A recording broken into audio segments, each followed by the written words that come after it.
Welcome, everybody. The Texas Digital Newspaper Program hosts over 8 million pages of newspapers. We work with groups from across the state.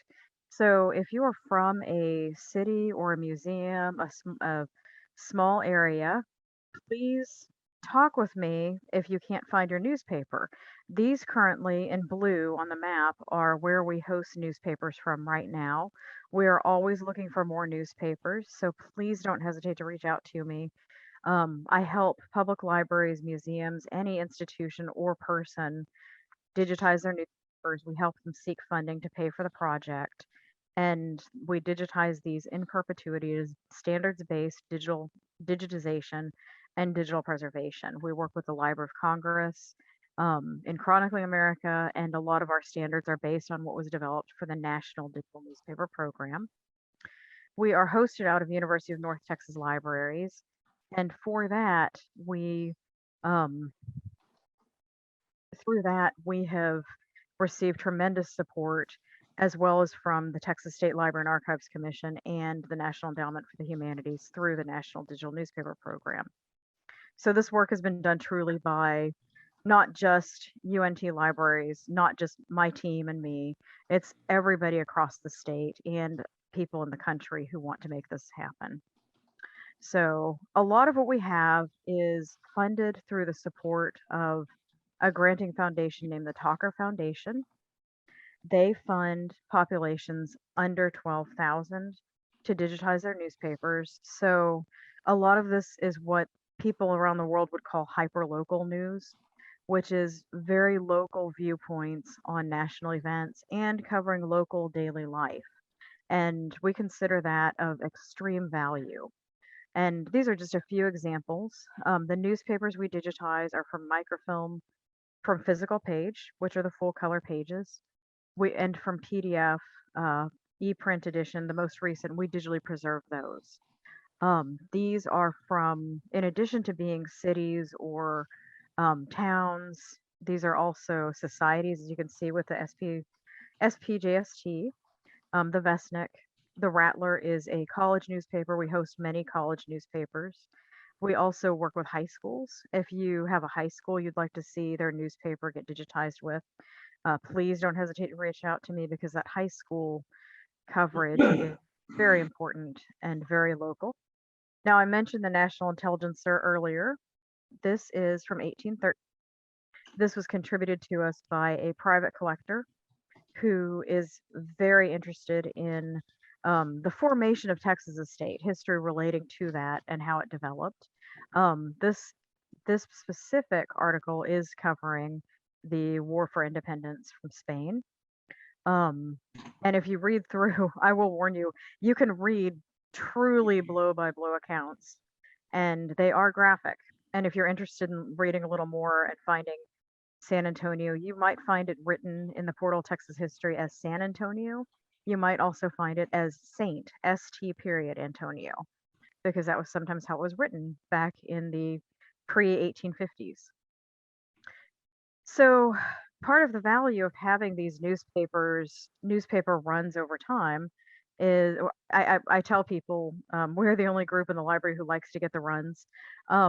Having these newspaper runs over time is we can actually reconstruct city identities and different places, how they functioned. And this one was one that I had found, the Sanitary Grocery and Market, which I thought was a really interesting name. At the time, I had just watched something on PBS called The Poison Squad, which was actually an investigation into food, health, and safety. And I think the Sanitary Grocery name was related, may have been something that was an outgrowth of that, the group who was working through sanitation and hygiene in food at that time in the country. But this market was named, and it was in Fairfield Sanitary Grocery, and I was able to find information about it. And then when eventually I was able to find where it closed down and was sold. So it was just really interesting to see how different cities have changed over time. And then, of course, I was thinking about the public library. I've been working on a research project for Fairfield, and I was thinking, gosh, what did the public library do when they were forming? Um, so these were just some interesting items I found to reconstruct the city. And when you're a genealogist, of course, you are reconstructing your family's life and you're reconstructing your uh, the city where your family lived. Because I know, in my case, for instance, I do not live in the state where my family um, is from, and I love being able to go to the newspaper collections in those states when they're available, when I'm able to, uh, and actually try to do that. Though I will say the Portal Texas history has spoiled me. I don't have family in Texas except for an offshoot family, and I wish that Iowa and Pennsylvania had the same type of program that we have here in the Portal Texas history and the Texas Digital Newspaper program. And then this, if anybody has their mic open or is willing to open their microphone, does anybody know what US 77 is now? What road that became, or what road was heavily based on it? I'll give you a hint. If you drive up between Austin and DFW and San Antonio, any How about guesses? 377? 377, yes. And then there's one other. Starts with a 3, 2 numbers, 2 digits. Even bigger. It's I-35. Oh, wow. When you're driving up I-35, next time you have to do that, you're going to see signs all up and down 35, and you'll see 77 throughout, because I-35 and 77 all through the state.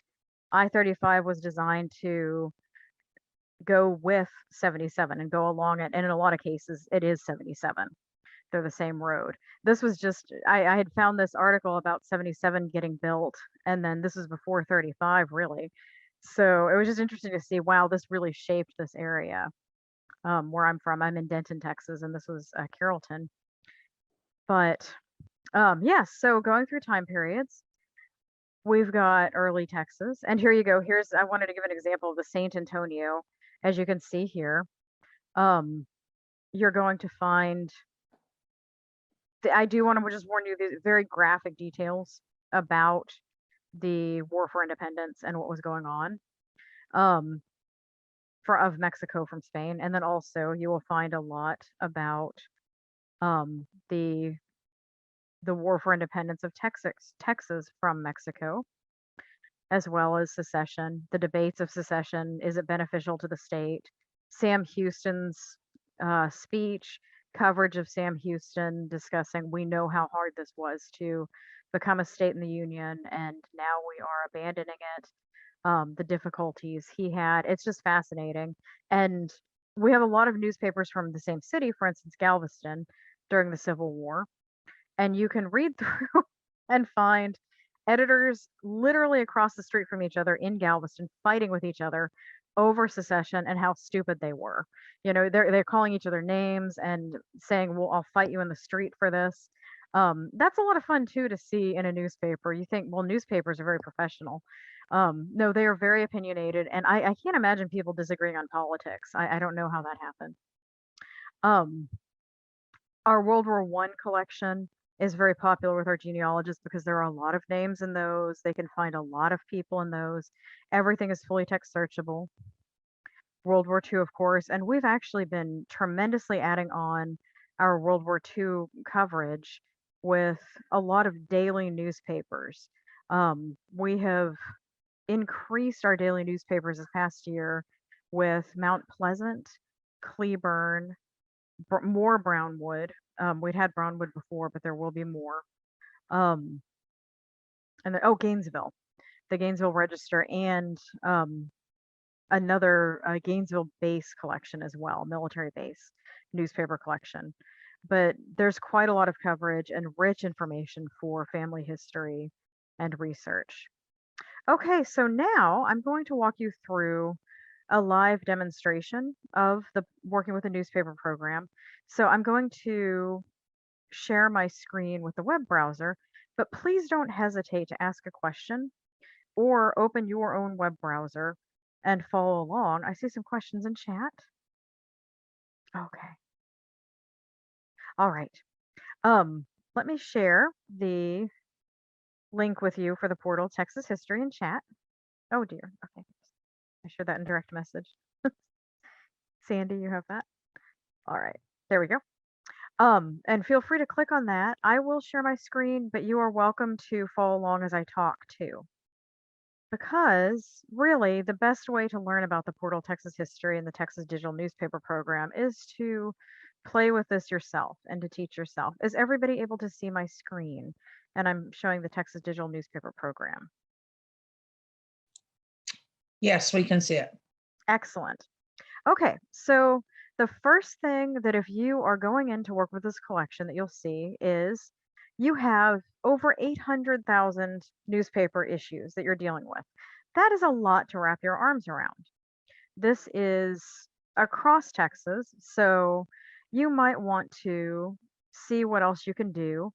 And if you look in the menu here on the left under About This Collection, there are a lot of options for you to filter down and make different choices so that you have a narrower pool to read through. So let's look at locations. And this is the map I had shown you earlier. And you can, if you have an excellent sense of geography, you can click on your area, your county, the county you'd like to look at.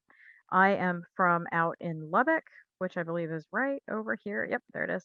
But that's kind of difficult because those are very little squares. It's hard for me to see. But you can also type, for instance, Lubbock County, and we'll just go to Lubbock County. As an example, we have digitized here the Lubbock Avalanche and the Lubbock Avalanche Journal. A few years of that, I believe, is up to 1925 on the journal. Now, again, on the left-hand side, you have filters. These filters are your best friends when you're trying to narrow down to, for instance, an obituary or a marriage, because that gives you dates. So let's look at, I'm actually going to show you a different newspaper besides the Lubbock Avalanche because it's kind of interesting. Let's look at 1950 to 1959. I have one person in mind I want to show you. And we have this here. Now, this is still 239 newspaper issues, but let's look for the person's name. Now, when you're doing a search for a person's name, make sure you put it into quotation marks. I don't know if anybody has ever heard of this guy. He's from Lubbock. He was this guy who was apparently used the same homeroom as I did. Okay, now we found him, this Buddy Holly person. In 1959, he went to Lubbock High School.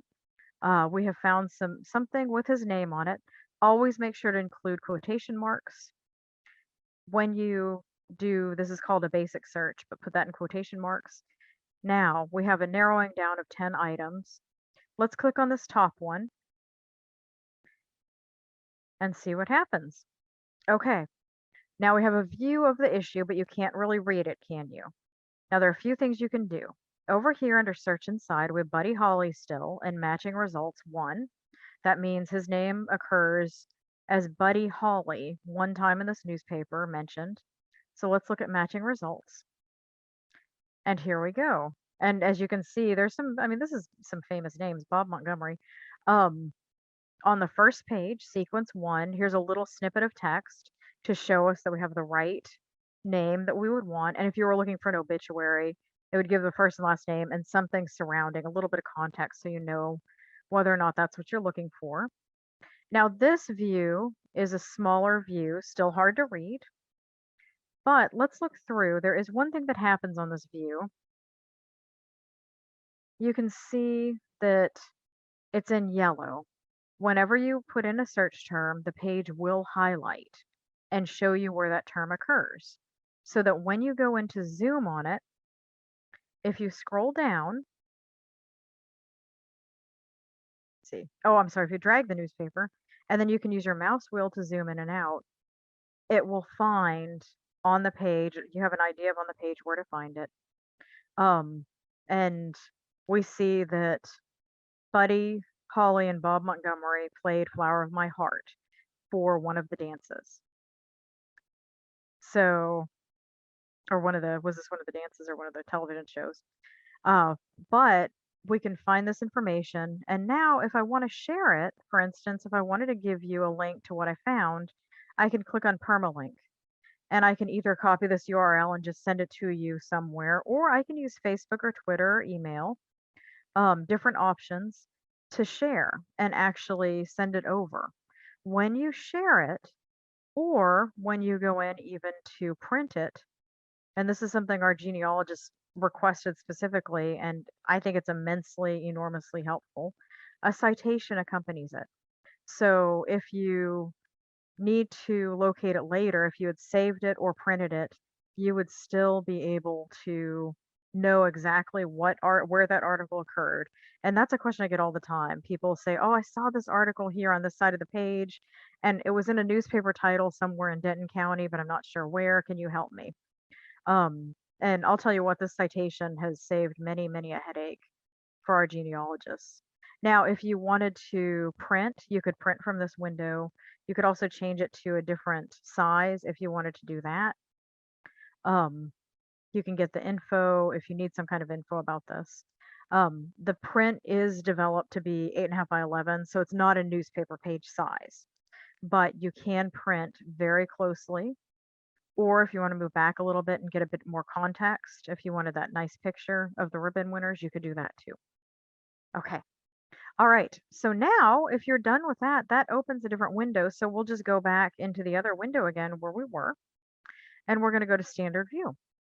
Now, in addition to being able to print a very large sized view of the area that you want to print, the other question we receive is, how do I save a full page?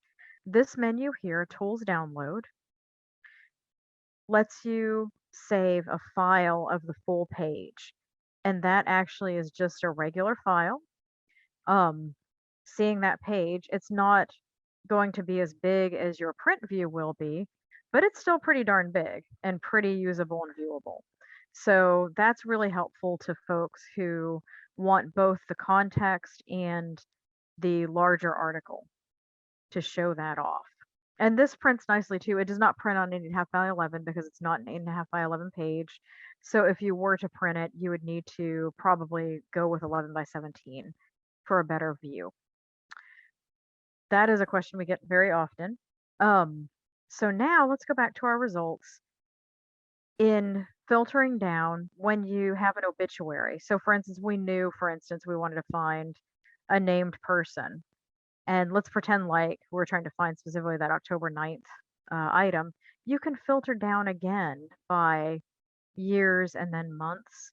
And that is enormously helpful for obituaries or birth or death or wedding announcements. Um, and that's usually your best way to try to locate an obituary or any kind of other announcement that you know the date on. Now, sometimes I'll be asked about finding advertisements, and that's where you're going to for family businesses. I had a genealogist contact me about a family business in El Paso, a chain of gas stations with a specific name, and that's probably something you would just use your decade for. But you also might use something else called, up here in the top right hand corner, clicking on search, you can use proximity search. And I encourage you to uh, test this out and try to follow along with what I'm doing if you want to try to test it as I talk. Um, so on here, at one point, there's an article in one of the Western or World newspapers about Buddy Holly raising a possum.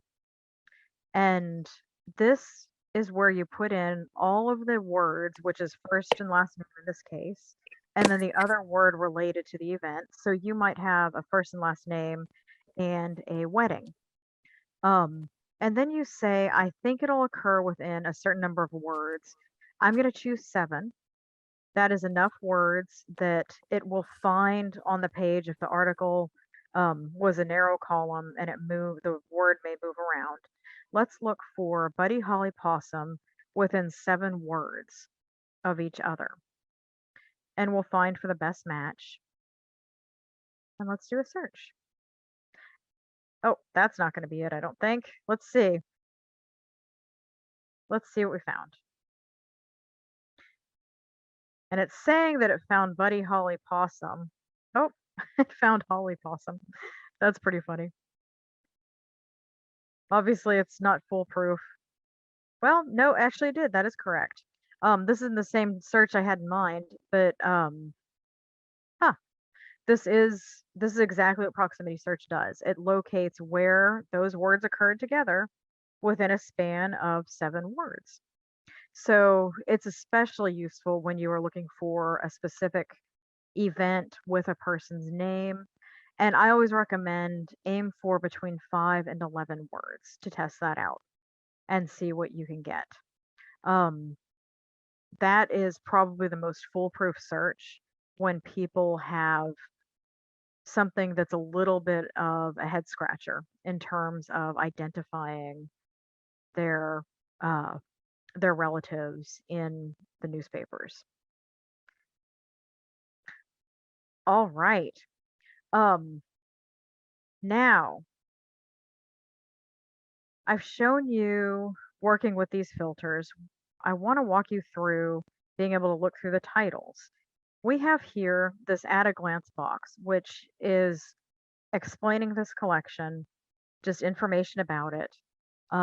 The language is also helpful.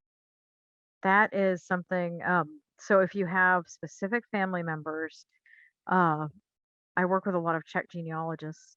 Um, that is probably going to be a very helpful place when you're finding your pre-World War One family members in particular, because newspapers published in non-English more often before World War One, and then switched into English slowly up into the mid 1920s. We still have I mean, of course, we have post World War One non-English papers, but you're going to find a lot of your family members if you are looking in earlier um, newspapers up to about 1915 for a lot of reasons. So here's an example of our German collection, and you can go through and see the different options. A lot of these are from, as you might guess, central Texas, just east of Austin, um, that area. And as you can tell here too, the decades go mostly into mid World War One, and then particularly with German, transitioned into English due to the war. All right, so also on the at a glance box, let's take you to the titles. And as you can see, we have 1,722 titles. That's a lot of titles. Obviously, this is a very difficult list to look through. So if you click on expand list, and I get this question a lot, so I want to make sure to show you. When you expand the list, you can sort by first letter of the title, or you can put in the title choice. So let's look at that Westerner World, and that was the same newspaper we were looking at Buddy Holly about, and you can find Westerner World here. That's a really nice way if you know for a fact that your family had been discussed in one particular title. I receive questions about obituaries where family members know that the obituary had been published in a specific title and they would like us to help them locate that. Now, I do want to say we don't have every newspaper in Texas. We are trying. We would love to get every newspaper ever published in Texas. There will always probably be a gap in collections like the Dallas Morning News. They have their own archival processes behind a paywall. Um, a lot of the big city daily newspapers do, and those are very popular. And they are separate collections. That's nothing we have anything to do with. And there will always be a gap there. We would love to get any newspapers. For instance, you're not going to find high school newspapers with obituaries in them, but you will, of course, find family members in high schools. And that's something that, if you know of a high school that has a long history of publishing, please talk with me because we'd love to digitize it. But I just want to encourage everybody, don't think, oh gosh, you don't have this newspaper or you haven't done your work. No, it's just we're constantly adding on. Please don't hesitate to talk to us and let us know if there's a newspaper you would like to see on here because we'll always try to work with people. So this is the Westerner World title. We were able to narrow down to it. And now it just took us back when I closed that title filter to here.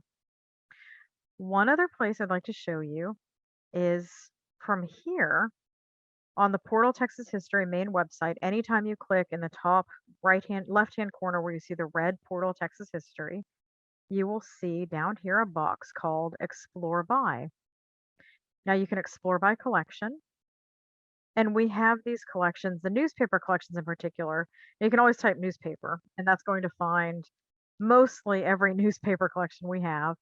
But if you have an area or a region, we try to sort these into areas because we know, for instance, county newspapers is going to cover at least all the newspapers published in that county. So we sort those that way if you have an idea of where where you're looking. Area newspaper collection. So for instance, Ballinger is in Runnels County. We didn't necessarily have a Runnels County collection, but we had so much Ballinger publication materials available that we created a Ballinger City collection. And that is a very interesting collection. And we're still adding on to that. So you can always type area if you are trying to find a specific location. Now, another place to search, and this might not find newspapers only, is under subjects. And if you're trying to find a certain time period, you're going to be able to type it here and see what you have. So let's just look at filter subjects by Civil War. And this is going to be, and I think this, I love this collection. I think it's just, or this that materials with the subject. I just think it's fascinating to read through these. Lots of names, lots of people's names. Kara, I think I answered your question. Lots of pictures. Now, if you look through, I had searched by Civil War, and I'm talking about newspapers, but this connects all of the objects on the Portal Texas History. We have almost 2 million items, and we do host so many materials that it's nice to be able to connect them together. Now, the other way you can narrow down if you've looked at subject is by resource type, and that is the item that this is. We've got letters, and what I encourage you to look at the Civil War letters. We have one collection that is letters between a husband and wife during the Civil War. He was a Confederate soldier, she was at home, and just exchanging about everything that was going on day to day, and they filled every part of the page. It's very hard to read their cursive because it's very light colored, but it is worth reading. So now newspapers, if we look at Civil War newspapers, we're going to find oddly newspapers, but we'll also find something else. And I'm going to give a pop quiz. There are two newspapers here that I always ask my listeners my audience to look at. What's different about this newspaper? It's handwritten. It is handwritten. Yes, it is. Do you know what it is? Where it came from? That one's a little harder. This was this, and then I'll take you to one more. Is a different title from a different location. These were both Union prisoner of war camps, newspapers created by the Union prisoners during the Civil War here in Texas. They were, I guess, I mean, I teach to college students too pretty regularly, and I tell them, well, there wasn't TV, there wasn't Nintendo, there wasn't internet, so they had to make some kind of fun. So they published newspapers. And for instance, the old flag, we have 4 issues of it.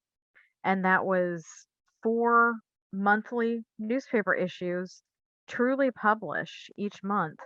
And man, if you want local news, what's fascinating about this is they talk about how they lived. You see a wonderful way. I love this with a violin lately purchased from one of the guards for $100 Confederate money, and the banjos Messrs. Mars and Company are making, and Captain Thomason's flute were in hopes to have quite a band. This shows how they interacted with the community and how they were able to kind of survive and move forward. I don't really think that I don't know. I just like seeing the life because I don't know that it was their daily living was atrocious. I think it might have been boring based on just looking at what they do and what they talk about in the newspaper. But I think maybe they were a part of the community and were somewhat welcomed or at least maintained. So just really interesting. That's just my own theory. That's my armchair theory, so don't listen to me. I'm not a Civil War historian. But yes, these are both handwritten newspapers. So now we have a question about the Victoria Advocate. We do have some Victoria Advocate. Um, I actually, by accident, found on Facebook Marketplace a copy of the Victoria Advocate. Let me see if it's online. So now, who wants to tell me how to locate a specific newspaper title? You click on titles on the left. Okay, I'll click on titles and then what? Click on V for Victoria. Okay. All right. And we have 41 issues of Victoria Advocate. These are, let me see if mine is on there yet. Now when you're doing a search, if you're looking for a specific issue that you know, you might already know the date, but you know, or you want to know what's on the front page, and I'm looking for a specific issue, you can click on here and change your results view in different ways. You can look at it as a list. You can look as a grid of images, which I'm using here for a very specific reason. It's not on here yet. I found on Facebook Marketplace an 1858 copy of the Victoria Advocate that somebody was selling for $5, and I bought it personally. I just happened to see it, and we've digitized it, but we haven't uploaded it yet. That happened a couple weeks ago. So we have a very small amount of Victoria Advocate, but not a huge run so far. So if and it's very scattered. Yeah. If you do happen to know of anybody who would like to see that get put online, who lives in Victoria, please talk with me because we would be glad to help them out on digitizing that. And that is it's an important publication.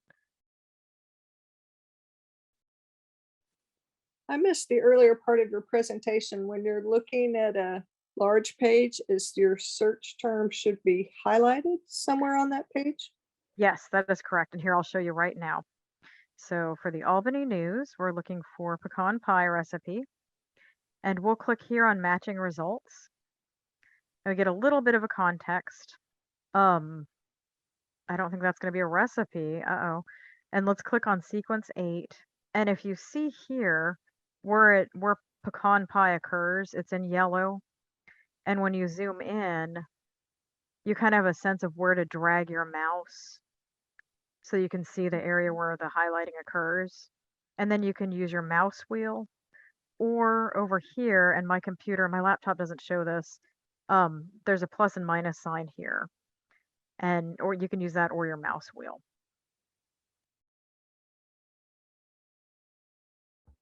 So how did you get to the proximity search, like from here? Yes. Okay. So on proximity search, if you go to anywhere in a standard view out of the full page, when you click on search, proximity search here. And then this is actually, I had used pecan pie recipe not long ago in a bet with one of my staff members. You can use anything. I usually recommend on something like a pecan pie recipe going above 7, probably 8 or 9 words, because it'll introduce a recipe section with those words. And then you just look in the full text of the item. And here we go. Yeah. This is the one that I had found before. And then they'll talk about everything that relates to a recipe that has something to do with pecans and pecan pie. It looks like here, let's see. Here we found it. Oh, this was an error in the OCR, kind of. it found pie. It's not no CRR. Sorry, that it's found pie, PIECE, so peace, and originated a recipe for pecan pralines. There's another one in here. If you change how many proximity words you search, it finds it was a sour cream and butter pecan pie. So, and that was from the 40s. But yeah, Thank you. you just do that search. That's honestly, that proximity search is so helpful for finding people and events. That's usually how I use it. Does anyone have any specific questions? So I'm trying to, it's hard to do on your phone and then watch this at the same time. So that I look forward to diving in later about it. But I've really had trouble using newspaper.com. So I've come up with a dead end. So this may be a good solution or next step to dive into this rather than newspaper.com. I have an ancestor who was the mayor of Port Arthur, Texas, and I can't find anything in my newspaper.com searches about him. So I was looking forward to diving into that, which I think is Jefferson County, Texas. I'm not a Texan. Let me make sure. I think it is too. That would be close to being right. It might have been a different county when he was Jefferson alive, County. because this is Jefferson pre 1925. Okay. Let's look at locations. We do have some, but not too much from Jefferson County, though this would have been early. Do you know his name? Yes, he commonly went by J.H. and then his last name is Drummond. 2 M's. Yes, you got it right.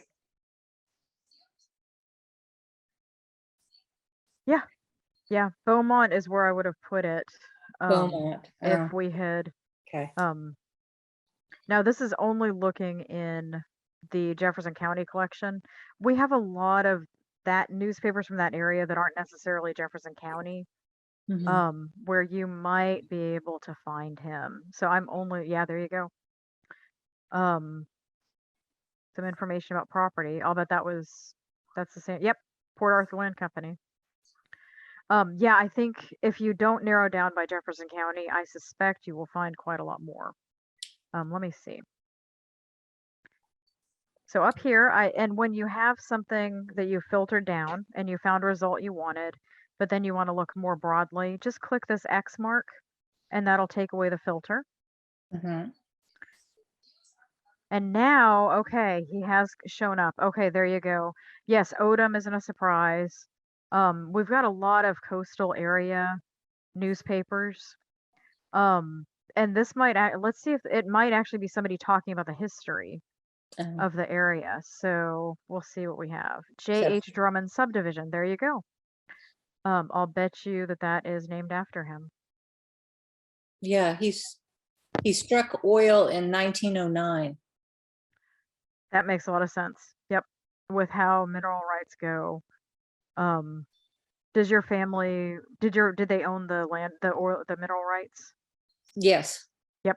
There For you go. many years. Yeah. Then yeah, that makes perfect sense. Yeah, I know that pops up. Yeah, I was looking for history of him as the mayor. I figured there must be a picture of him if he was mayor. Yeah, there might But I be. can't. You may have some luck because while we don't have a lot specifically from Jefferson County, we have a lot surrounding that area.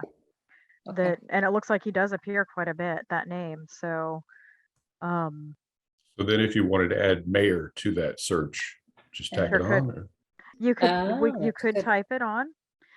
That also might be a proximity search, depending on what we find. Okay. Now, thank you for the help. I'm curious. Yeah, that's gonna. So the other thing that happens is, as you can tell, mayor, when you do a plus sign the way I just did, it actually finds everything where the term J.H. Drummond occurs in a newspaper and mayor, but there's no proximity. So you're not saying I want them within a certain number of words of each other. Yeah. So that's why you want to do that proximity search to narrow down. Okay. Thank you. You bet. But yeah, you're going to find a lot. I can tell we have a ton of newspapers from the just coastal Texas and that part, that little edge. Are there any other questions before we move to something else? All right. Does anybody here have any family in Oklahoma or along the state line of Texas and Oklahoma? If you do, we have University of North Texas Libraries post something else. I can't type and talk at the same time. Called the Gateway to Oklahoma History. And if you look, it is identical. And is everybody seeing the Gateway to Oklahoma History window that I just pulled up? Yes. Okay, great. Okay, great. Okay, so if you look, this is identical to the Portal to Texas History. We partnered with the Oklahoma Historical Society to put these newspapers online. They have the entire archive of Oklahoma newspapers in their holdings because they were started by the State Press Association back in the 1920s. So the Gateway has a really rich set of newspapers themselves. And let's go ahead and explore by, and I'll show you the areas. We have somebody from Ardmore. So now, which county is Ardmore in? I'm going to have to Google that one. I do not know my Oklahoma counties the way I know my Texas counties. Carter. Okay. And I do know we have a lot of Ardmore newspapers. Now, I'm going to give you a hint here because I work with a lot of genealogists, obviously, but also a lot of professional genealogists, and it's very confusing for them to deal with Texas and Oklahoma because originally the state line was the red part of it was the Red River and it kept moving. So the state line kept moving. And so we have newspapers that change names and change cities, but never moved one foot because the area kept changing. So I wanted to let you know if you have any, even somebody in Ardmore, for instance, an Ardmore relative, you're going to find, and we do host the Daily Ardmore, that's a huge collection. You're going to find maybe that you have to use the portal to find your ancestor before 1920, and then the Gateway to Oklahoma History to find your ancestor after 1920. Somebody reached out to me a while back and said, well, I know my great grandfather was from Oslo, Oklahoma. I think it was Oslo, Oklahoma, either Oslo, Oklahoma or Oslo, Texas. And I looked it up and I found, well, actually, your grandfather was from this place in Texas because the city changed names and the state changed names, but he was born there, but actually grew up in Oklahoma because it got changed. So it was very, very confusing. It's very difficult for genealogists. I mean, that naturally so, but that is something that you can still access their records, but you might have to use the Gateway to Oklahoma History, depending on where they're from. And it functions in the exact same way as the portal to Texas History. You can narrow down, you can look. So this is something that we're very happy to manage for the Oklahoma Historical Society. They have been tremendous partners and they really are great to work with. So we're in the process of adding their entire collection. And if you might not see either the city you're trying to find from Oklahoma yet on the Gateway, eventually it will be on there. They're in the process of funding digitization for the entire set, and we are adding as they send them to us. So that's another option. Now, for genealogists as well, something I like to show is Chronicling America.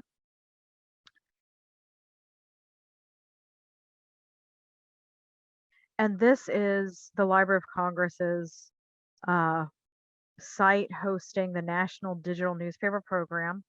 This is all 50 states. This is something that It's primarily up to 1923 because they only recently, in the past 3 years, opened up access to the 1960s. But we are constantly adding the various states as well as Puerto Rico and let's see, I say this, I will just show you the Virgin Islands um, host these, and they go from 1777 to 1963, fully text searchable. And for instance, let me, well, we'll do our same search here for pecan pie. It works very similarly to the portal to Texas history. You can narrow your date. It's just slightly different. So I'm guessing you all have already used Chronic America or may have heard of it. I just want to make sure to let you know about it. And as you can tell, it highlights on the page. It works a little differently in terms of sharing and clipping. For instance, you zoom in and then you can create a clipping and save that or print it through these options here. So, and I don't believe it prints, we can find out. I don't think it prints a citation. Oh, it does. Yes, it does. You do have a kind of a citation. But yeah, that's another site that I wanted to make sure to share. And then the other question my genealogist asked me that I want to make sure to give you is, and I will share this link in chat, the state memory project listing. And these are not the Portal Texas history, but I always like to make sure my genealogists know what this is. This is everybody able to see this, the web guides? Yes. Okay. Now this is the Library of Congress's organized digital collection page where they link to every cultural heritage institution's website that they have identified through the Library of Congress for anything that hosts primary sources. So a lot of times I'll work with folks who have found something on the Portal Texas history and then realized, oh, our family member moved up to Kansas and I wanted to find a land record or a deed, just something related that shows where they were. This is where I send them because, you know, while we have the Portal Texas history is wonderful, as is the Gateway to Oklahoma history, you need a little more context sometimes beyond just one state. And a lot of people here, I think, are not necessarily from Texas. So this will help you kind of fill in that story. You know, it's kind of like coloring in a coloring book. You're adding color to that ancestor story. And this is just a wonderful collection. Um, I will warn you, it's not necessarily consistent. They're very, very different, but you are going to find something. I found it very helpful in trying to find my own family members up in Iowa. And I have not yet used it to find my Smith family from Pennsylvania. The Smith part's going to be harder, but it's very useful. So just to let you keep that in mind. All right, so before I finish, I want to walk you through one last thing. This is where we host newspapers as well as other materials on the Portal Texas history, non-newspapers. I mentioned an offshoot relative. This was the brother of my great-great-great-grandfather. They both migrated to the United States around the 1850s. And this person, F.E. Kramer, was the son. So he is one of my cousins. And he settled in El Paso. It's an accident that my family wound up in Lubbock, Texas. That was just because of the university, Texas Tech University. My dad taught there. And my dad's side of the family is all from Iowa, but this is a relative. I have found him or his family when they moved. They wound up coming through Galveston. My family wound up coming through Ellis Island. So we have here newspapers from El Paso, and I have found F.E. Kramer in these newspapers. And I've been able to actually trace quite a lot about him and about his family. He actually had a daughter named Anna. She spelled it A-N-N-A, and that was really interesting. And I'm able to find out where they lived, what real estate, happened. And then I was able to find, because we have multiple objects tied together in the portal to Texas history, I was able to find what he did with that land. And we have the city directories of El Paso up to 1923. And city directories, I'm guessing, as you all know better than I do, are tremendously useful for finding information about your family. And F.E. Kramer had opened a barber shop. And I was able to find that he ran this in the same location as where he had bought. Oh, that's a different one. As where he had bought that land originally. And then I was able to go through and find a little more information later on through here, just tying these materials together, that his business probably got a little bigger. Because in addition to being a barber, he also maybe had some kind of a hotel, something going on. So just I found some nice information about him and then tracked through up into the decades, tracked his whole family through, and I believe this might be, yeah, this was the latest ad I was able to find, because this collection stops in 1923, that he continued. So that was really helpful. In addition to newspapers, I want to show you a couple other collections that are really helpful. This was done, the Dallas County Probate Records. If you have family you need to track down in Dallas, and I'll show you the dates here. These are the probate records, primarily up to 1908. Starting most thoroughly, I think it was up into 1867. My unit digitized these because it was on microfilm. If you have family during those approximately 40 to 50 years, a very rich knowledge. I don't have to tell you this. You're all genealogists. You do this with tremendous expertise, but you will find this a very helpful collection to look through. Just such rich resources. This was digitized by the Dallas Genealogical Society, and so generously done. I was so glad when they were able to do this. It is a rough collection. There's a lot of information though, and if you know a date and a name, you're going to have good luck. In addition, we have something else, and if you are from Texas, you will know it.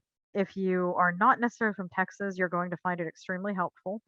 We have Sturpees. We host 1961 to 2000.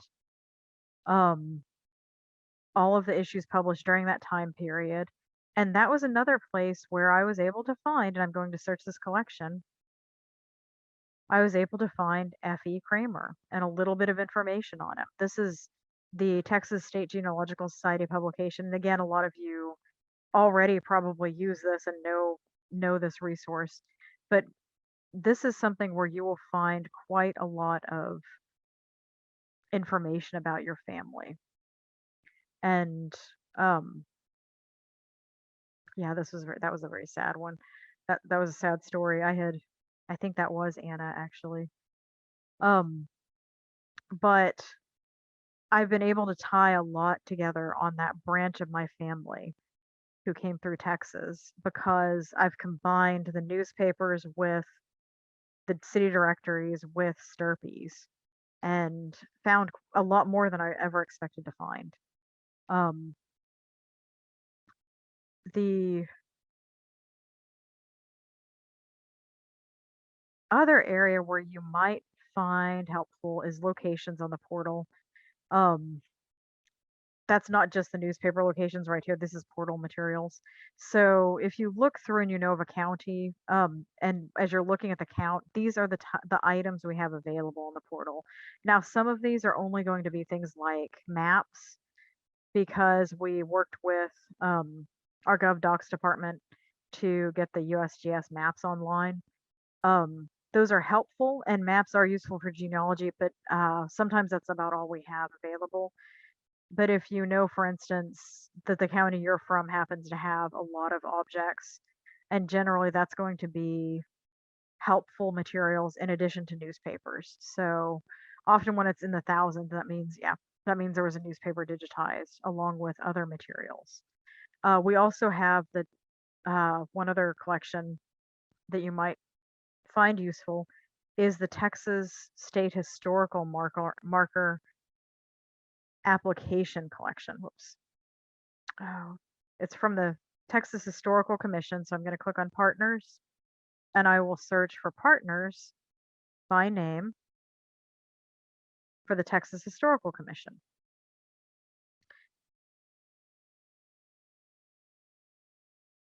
And the materials they digitized were, in addition to the medallion,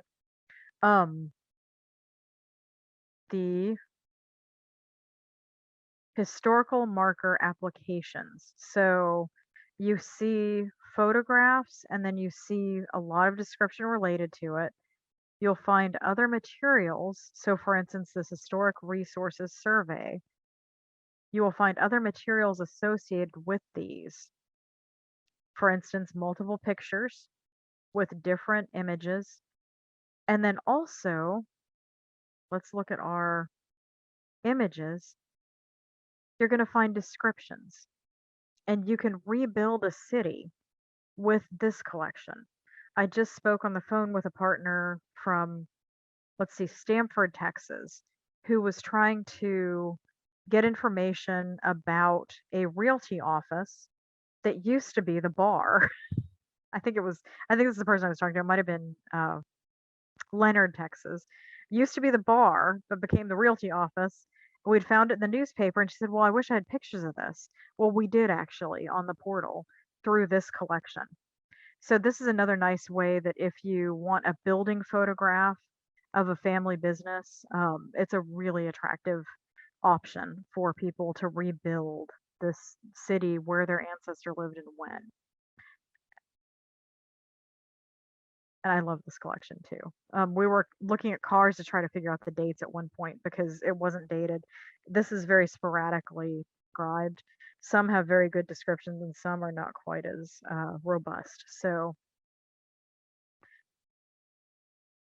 if you happen to know of how to improve the metadata on any photograph you see, if you know anything about a building, don't hesitate to give us feedback. And we have at the very bottom of this page, I'm going to scroll down really fast. I'm sorry if I hurt your eyes. You can send questions and feedback to us and submit that, and we will receive it and answer your question. And I had a question about when you were back on the probate records, and maybe you covered Yes. this earlier in your presentation, but you had like a date browsing window, had different colors, different size fonts. Does that tell you about the volume of material during those time periods? Yes, it does. Great Okay. question. Let me pull that up. Oops. Just pull up probate. I can't type right now, sorry.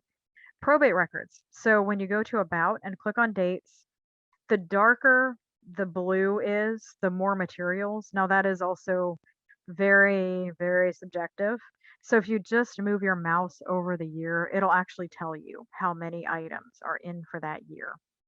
And usually when they're this light, yeah, it's one or two, and especially this early. I have to click on the 1764 because I have no idea what that is. That's that might actually be misdated. I'm not sure. So some of them might be just, yeah, that looks like that was just misdated. That might have just been an error in the record. Oops, I didn't mean to do that.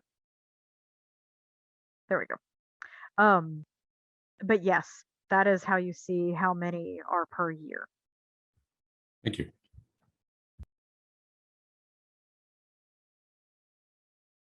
All right, we are winding down, but I want to make sure everybody is able to take away what they need from this. Is there any other question from anyone? And don't be shy, please, because this is just a great opportunity to talk with you all and help you out.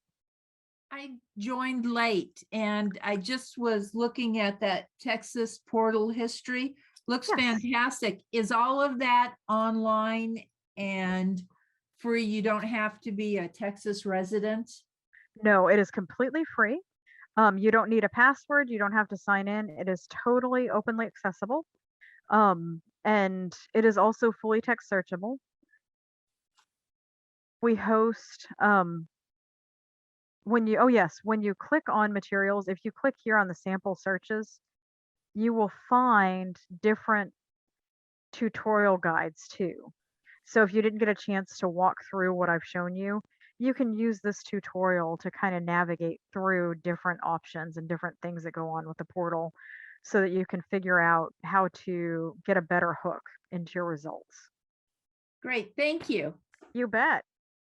And then we are recording this, so if you missed and wanted to go through and find anything else or wanted to watch something that we were talking about, please don't hesitate to watch this too. It will be available on YouTube. And thank you, Anna. This is just a wonderful group. I want to thank all of you for putting it together with Family Search. We are big fans of Family Search here at UNT Libraries. Thank you, Anna. Thank Thank you. you. And Very good. if you have any questions, please don't hesitate to ask.